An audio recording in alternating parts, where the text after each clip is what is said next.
శ్రీ గురుభ్యో నమ. హరి ఓం. అందరికీ నమస్కారం. ఈరోజు మనం భర్తృహరి సుభాషితంలో ఉన్నటువంటి ఒక ముఖ్య విషయాన్ని మన జీవితానికి ఎట్లా అన్వయించుకోవాలి, ఏది ముందు ఏది వెనుక, ఎందుకు ఏది అనేది చర్చిద్దాం. శ్లోకానికి వెళ్తే, వేదమూలమిదం జ్ఞానం, భార్యామూలమిదం గృహం, కృషిమూల ఇదం ధాన్యం, ధనమూల ఇదం జగత్. ఇందులో చివరి దానికి ఉన్నటువంటి ప్రాశస్త్యం బహుశా మనం మిగతా వాటికి ఇవ్వట్లేదేమో అన్న సందేహం కలుగుతుంది. ఎందుకంటే ధనం ఉండడం వల్ల చాలామందికి ఏంటంటే విజ్ఞానవంతుల్ని ఉపయోగించుకొని జ్ఞానాన్ని పొందవచ్చు. అదేవిధంగా కొంతమంది బ్రహ్మచారిగా ఉండి కూడా కొంతమంది విజయవంతం అయ్యారు. అంటే మనము ప్రధానమంత్రి వాజ్పేయి గారిని కావచ్చు, లేదా మన గొప్ప శాస్త్రవేత్త అబ్దుల్ కలాం గారు కావచ్చు, వాళ్ళందరికీ భార్య లేకున్నా కూడా వాళ్ళ యొక్క ప్రపంచం అనేది విజయవంతంగా జరిగింది. అదేవిధంగా కష్టపడకున్నా కూడా పెద్దలు ఇచ్చినటువంటి సంపద ఉండొచ్చు, లేదా కొంతమందికి అదృష్టం వరించి లాటరీ వచ్చి ఉండొచ్చు కాక, కృషి లేకున్నా కూడా వాళ్లకు ధాన్యానికి కానీ జీవితానికి కానీ ధోకా లేకుండా పోయింది.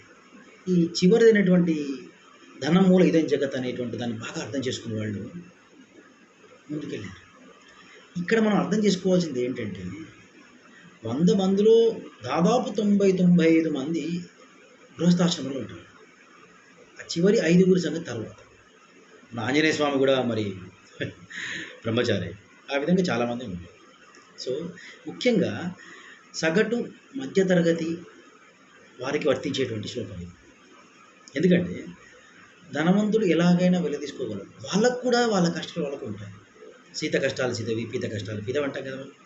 సో ఇక్కడ మీరు దినసరి ఆదాయం వచ్చే వాళ్ళు ఉండొచ్చు, లేదా మాసం వచ్చే జీతంతోనే ఆధారపడే ఉండొచ్చు, లేదా వ్యాపారంలో పెట్టుబడి పెట్టి ప్రతిదినం ఆదాయం కానీ, లేదా ప్రతి నెల కానీ సంవత్సరం కానీ వచ్చే ఆదాయం ఉండొచ్చు. ఎవరికైనా కూడా తమ ఆదాయంలో ఎంత ఆదా చేసుకోవాలి, ఎంత ఖర్చు పెట్టాలి, ఈ శ్లోకంలో చెప్పిన విధంగా ఎక్కడ భార్య అనేది తన జీవితానికి ముఖ్యం అనేది కూడా గ్రహించి, జ్ఞానం ఎక్కడ అవసరం పడుతుంది, ఎక్కడ కష్టపడాలి అనేది మనం అన్వయించుకుంటే జీవితంలో ప్రతి దశలోనూ మనం విజయవంతంగా ముందుకెళ్ళవచ్చు. ఎందుకంటే మానవ జీవితం అనేది దుర్లభం. మరల మనకు ఈ జీవితం వచ్చే అవకాశమే లేదు. ఎందుకంటే పెద్దవాళ్ళు చెప్పినట్టుగా ఎంతో కష్టపడితే కానీ మనిషికి మానవ జీవితం రాదు. ఈ జీవితాన్ని మనం వృధా చేసుకోవడం లాంటిదే. మీరు గనక కష్టపడి సంపాదించినటువంటి ధనాన్ని భార్యాపిల్లలకు ఇవ్వకుండా, తల్లిదండ్రుల మీద ఖర్చు పెట్టకుండా, యాత్రలు చేసి విజ్ఞానాన్ని మీరు పొందకుండా, మీరు కనుక చివరి దశలోనే మీరు కనుక ఈ ధనాన్ని కనుక మీరు అది ముఖ్యం అనుకొని చేయగలిగితే, మన జీవితం కనుక తొందరగానే ముగిసిపోయే సందర్భం రావచ్చు.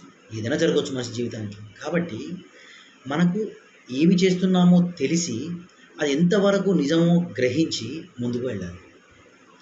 మొదటి 20 సంవత్సరాల జీవితం అనేది దాదాపుగా తల్లిదండ్రుల ఆధీనంలో, లేదా అనాథ పిల్లలకి బహుశా హాస్టల్ వార్డెన్ కానీ వాళ్ళ ద్వారానో తన జీవితం తన యొక్క కంట్రోల్లో లేకుండా దాదాపు ఇబ్బంది లేకుండా అయిపోతుంది.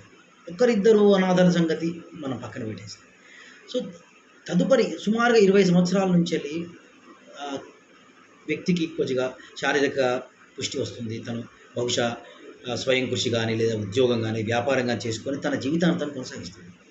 ఇక్కడ మనకి ఏంటంటే కష్టపడి జ్ఞానం వచ్చి ఉంటుంది, తనకి జీవితం మీద అవగాహన కొంత వచ్చి ఉంటుంది, తనకు ఉన్నటువంటి జ్ఞానం. ఇక్కడ ఏంటంటే జ్ఞానం అంటే ఖచ్చితంగా చదువు అనే కాదు.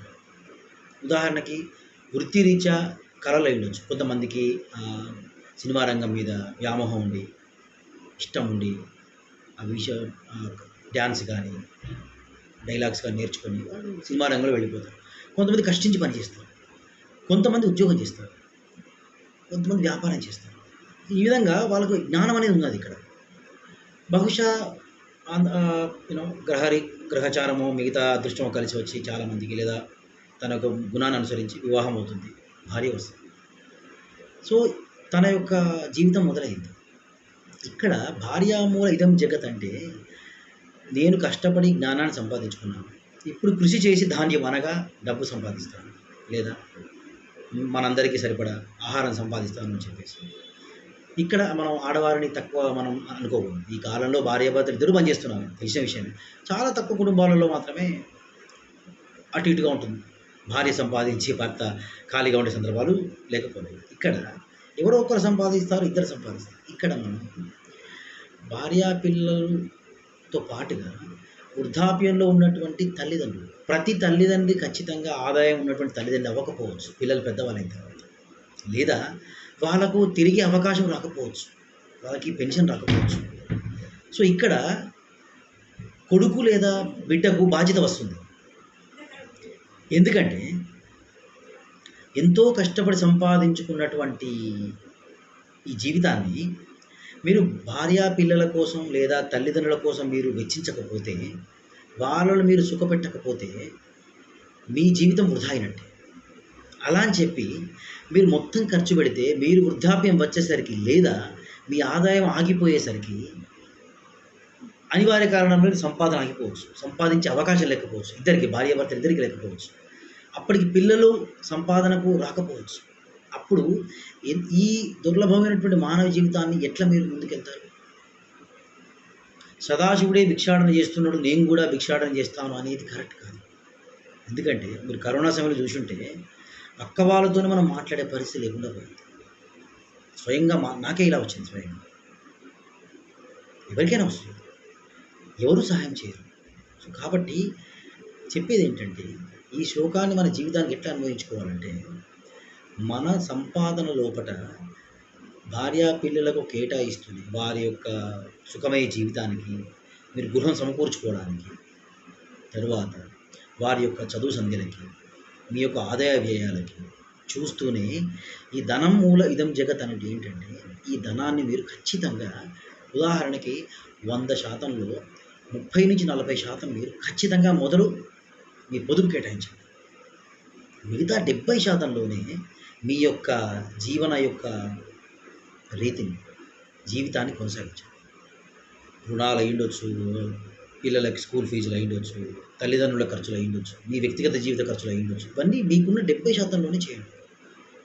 అట్లా ప్రతి నెలలో లేదా ప్రతిరోజు వచ్చే ఆదాయంలో 100 రూపాయలు వస్తే సగటున 30 రూపాయలు మీరు పక్కన పెట్టేయండి. అప్పుడు ఈ యొక్క అందమైనటువంటి జీవితాన్ని మీరు ఏ రంగంలోనూ ఉండండి, మీరు కళాకారులు అయ్యుండొచ్చు కాక, రాజకీయాలు అయ్యుండొచ్చు కాక, మీకు ₹1,00,00,000 ఆదాయం రానివ్వండి, 30%, అందులో 30 లక్షలు పక్కన పెట్టేయాలి. ఆ మిగతా 70 లక్షలలోనే బ్యాంకు వాళ్ళకు కానీ లేదా మీ స్నేహితులకు కానీ ఖర్చులకు కానీ మీరు కేటాయించి, ఎటువంటి ఈ కాలంలో చెప్పక తప్పదు, సకాలంలో రుణాలు తీర్చకపోతే బ్యాంకు వాళ్ళు మరలా రుణాలు ఇవ్వరు. వెంకటేశ్వర స్వామియే కుబేరుని దగ్గర రుణం తీసుకొని బ్రహ్మాండంగా పెళ్లి చేసుకొని నెలకు దాదాపుగా రోజుకు దాదాపుగా 3 కోట్ల ఆదాయం పొందుతున్నారు స్వామివారి తిరుపతిలో. రకరకాల ఉదాహరణలు, వేరే దేవస్థానం కూడా చాలా ఉదాహరణలు ఉన్నాయి. సో అప్పు చేయడం తప్పు కాదు నా ఉద్దేశం. సో మీరు ఏం చేస్తారంటే, మీ సంపాదనలో ఖచ్చితంగా రిటైర్మెంట్ అయ్యే వాళ్ళు కూడా వర్తిస్తుంది. మీకు ఎంత పెన్షన్ అయినా రానివ్వండి, ఉదాహరణకు 30,000 పెన్షన్ వస్తుంది అనుకుందాం, అందులో ఖచ్చితంగా 30% మీది కాదు, ఖచ్చితంగా మీరు దాన్ని ఆదా చేయండి. మిగతా అమౌంట్తోనే, మిగతా యొక్క డబ్బుతోనే మీరు ముందుకు వెళ్ళండి. ఈ చేసుకొని ఈ యొక్క డబ్బుని మీరు ఖచ్చితంగా అత్యవసర సమయాల్లో వాడుకొని మరలా ఈ నిధి లోపల దాన్ని కలపవలసి ఉంటుంది.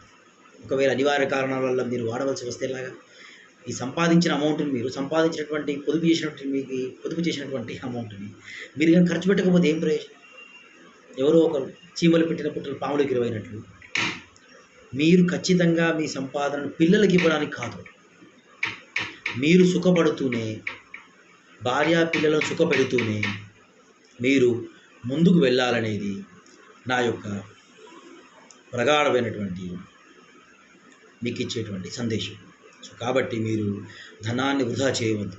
వృధా అంటే ఇక్కడ జీవితాన్ని అనుభవించకపోతే, జీవితాన్ని మీరు కనుక ఆనందంగా మీరు కనుక తీసుకోకపోతే జీవితం నుండి కూడా ప్రయోజనం లేదు. చిన్న చిన్న ఆనందాలు కోల్పోవద్దు.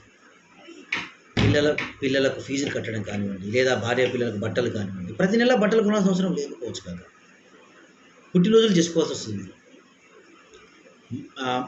పెళ్లి రోజులు చేసుకోవాల్సి వస్తుంది, ఎన్నో రకాల ఫంక్షన్లకు పోయి వాళ్ళకి కట్న కానుకలు ఇవ్వాల్సి వస్తుంది. అప్పుడప్పుడైనా విదేశాలు వెళ్ళండి. అన్నిటికీ మీరు ఈ 70%లోనే, ప్రతి 100 రూపాయలకి మీరు 70%లోనే మీ యొక్క జీవనాన్ని కొనసాగించి, ఈ 30 రూపాయలని ఖచ్చితంగా 30% ఖచ్చితంగా మీరు గనక పొదుపు చేసే అలవాటు చేసుకొని మీరు ముందుకు వెళ్ళిపోతే, భర్తృహరి సుభాషితాన్ని మన జీవితానికి అన్వయించుకొని, జీవితంలో రేపు కరోనా రానివ్వండి, కరోనా రానివ్వండి, ఏదైనా రానివ్వండి కాక, ఎటువంటి కష్టాలు రానివ్వండి కాక, మీరు మీ జీవితాన్ని ఆస్వాదిస్తూనే మీ యొక్క ఆప్తమిత్రులకు కానీ, తల్లిదండ్రులకు కానీ, మీ సంతానానికి కానీ, మీరు పెద్దవాళ్ళైన తర్వాత మీ మునిమనువులకు కానీ మీరు సహాయం చేసే స్థితిలో ఉంటారు. మీరు సహాయం చేసే స్థితిలో లేకపోతే, ఏ విధంగా ఒక జంతువు కష్టంలో ఉంటే ఇంకో జంతువు కొన్ని సందర్భాల్లో సహాయం చేస్తుంది, కొన్ని సందర్భాల్లో సహాయం చేయదు. వాడికి అంత జ్ఞానం లేదు. ఎంతో కష్టపడి మన జ్ఞానాన్ని సముపార్జిస్తుంది. జ్ఞానం అంటే ఇంత చెప్పుకున్నట్టుగా అన్ని రకాల జ్ఞానాలు ముఖ్యమే. ఇక్కడ 10 మందికి సహాయం చేసే గుణం కూడా జ్ఞానం కిందకే వస్తుంది. కాబట్టి మీరు ఏం చేస్తారంటే, ఖచ్చితంగా పొదుపు మంత్రాన్ని పఠిస్తూ, అన్ని మంత్రాల కన్నా పొదుపు మంత్రం చాలా ముఖ్యం. అదేవిధంగా మానవ సేవే మాధవ సేవ. ఈ 70%లోనే ఇద్దరు ముగ్గురికి సహాయం చేయండి. అది అన్నం పెట్టడం అయ్యుండొచ్చు కాక, దానం అయ్యుండొచ్చు కాక, మీ యొక్క వ్యక్తిగత జీవితాన్ని మీరు కోల్పోకుండా, మీ యొక్క సంసార జీవితాన్ని కోల్పోకుండా మీరు గనక నేను చెప్పినటువంటి ఈ సందేశాన్ని మీరు కనుక పాటిస్తే, మీ యొక్క జీవితాన్ని సుఖంగా జీవిస్తూ, ఎటువంటి కష్టాలు లోనవ్వకుండా మీ 100 సంవత్సరాల జీవితాన్ని ఆస్వాదించి ఒక విజయవంతమైనటువంటి మనిషిగా మీరు మిగిలిపోతున్నారు.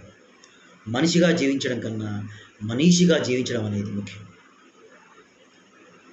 స్వస్తి.